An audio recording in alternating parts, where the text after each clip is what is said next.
In Florida, November's election includes several proposed constitutional amendments, and this week we're breaking down how each one will affect Floridians. As 90.7 Zabab Araya reports, if 60% of voters approve Amendment 2, Florida's minimum wage would increase to $15 an hour in 2026. Picture John Morgan and you'll likely picture the multimillionaire attorney from the billboard and TV ads.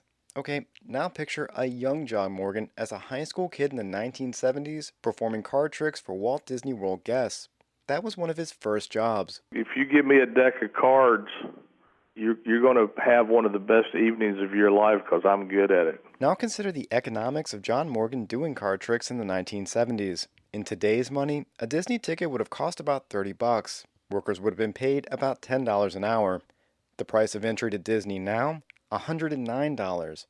Disney is in the process of raising its minimum wage to $15 an hour, but statewide, the minimum wage is about $8.50 an hour. And why? Because corporations like paying slave wages. Morgan has put millions of dollars towards getting a $15 an hour minimum wage amendment on the 2020 ballot. If it passes, Florida's minimum wage would be $10 per hour in 2021, increasing by $1 an hour per year until it hits $15 an hour in 2026, raising annually by inflation after that. Boosting the minimum wage has a price tag. The Florida Office of Economic and Demographic Research estimates labor costs for governments would be about $16 million more in 2022, ballooning to $540 million annually in 2027. And it would have a huge impact on the private sector. Florida Restaurant and Lodging President and CEO Carol Dover says increasing the minimum wage will decrease the total number of jobs. Dover says one of their members found that the increase will cost them more than their entire profit margin. How much do you think in a 2 to a 3% profit margin industry that we can raise prices?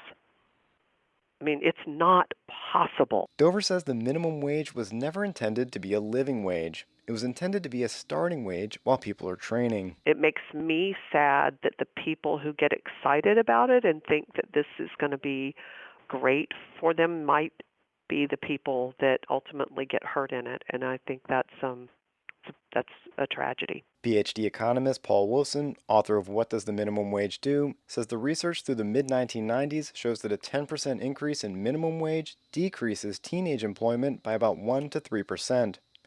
Newer research shows modest minimum wage hikes have no real impact on the total number of jobs when you control for other variables. But $15 an hour is not a modest increase. That would be probably towards the high end, quite frankly. You're coming close to doubling the minimum wage. Wilson says it's nearly impossible to know what the impact of a $15 minimum wage in Florida will be without better data. But one impact is certain. That isn't to say that we know that the result is going to be bad.